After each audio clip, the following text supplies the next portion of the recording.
আল্লাহ এখানে যে করতো।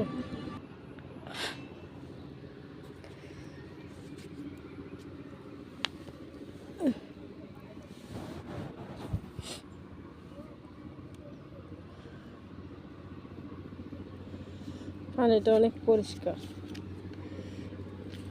কিন্তু নিচে অনেক কাদা।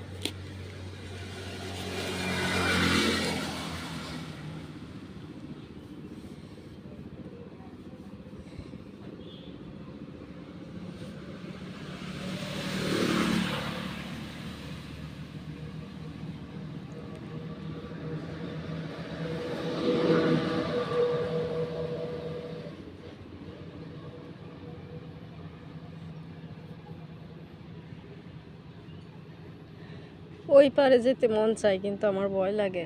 এখানে নৌকাও আছে যাওয়ার জন্য, একদম প্রস্তুত।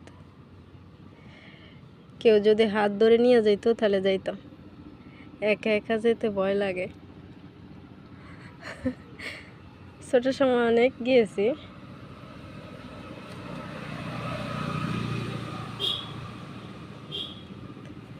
তখন আমরা হুট করেই নদীর মধ্যে চলে আসতাম।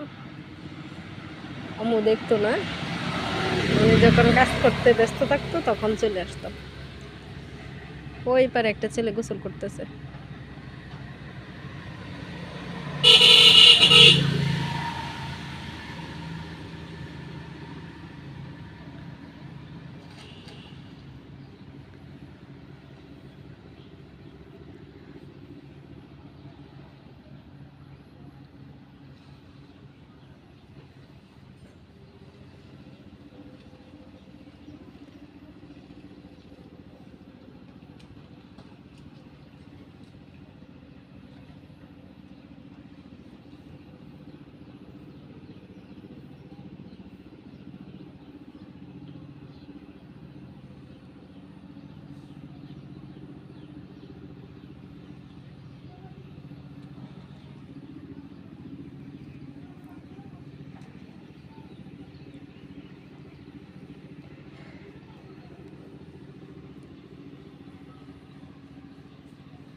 ওকে গোসল করতে দেখে আমার মন চাইতেছে গোসল করার, কিন্তু ভয় লাগে। এই নদী যে পানি, ওরে আল্লাহ, দেখেন কত পানি।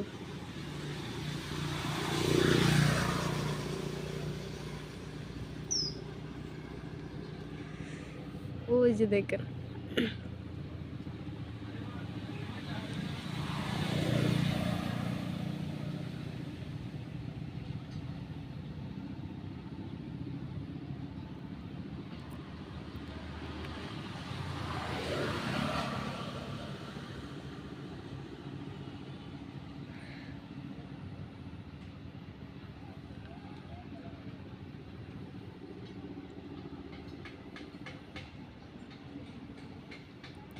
ও যে গোসল করতেছে, ওর মনে হয় খুব ভালো লাগতেছে গোসল করতে।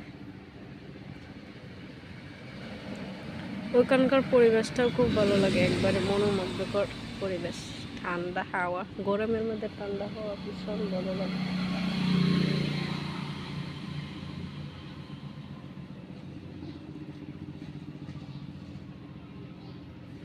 ওই পারে আবার ঘর বাড়ি আছে, মানুষ থাকে ওই পারে।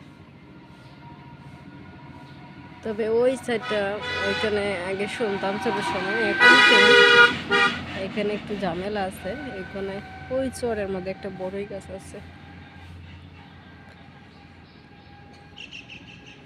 ওখানে ওই বড়ই গাছের নিচে কেউ গেলে দুপুরের সময়, একদম দুপুরের সময় ওইখানে ঘূর্ণিঝড়ের মতন এসে হাওয়ায় নিয়ে যায় মানুষকে, যদি একা কেউ যায় ওইদিকে। ওইদিকে হচ্ছে আগে অনেক বেশি জঙ্গল ছিল, শুধু গাছ আর গাছ। আর একবার ওই পাশে দেখা যায় যে জংলা, ওখানে নাকি হরিণের জঙ্গল ছিল। সেটা অনেক আগে, আমরা যখন একেবারে ছোট ছিলাম, আমার আগে ছিল।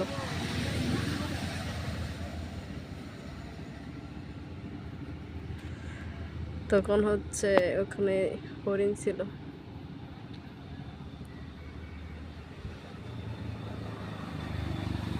ওই ছেলের গোসল করে শেষ। ওখানে হরিণ ছিল এক সময়, তো একটা বাঘও নাকি কারো বাড়িতে উঠে গেছিল। এখন তো জংলার মধ্যে একবারে গাছগাছালি কেটে পরিষ্কার করে মানুষ ঘর বাড়ি বসত বাড়ি তৈরি করে ফেলছে। এই যে দেখেন,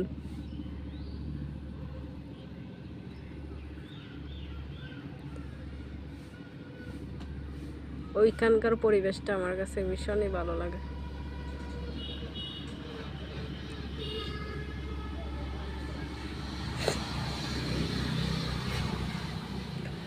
আপনাদের কাছে কেমন লাগে জানাবেন।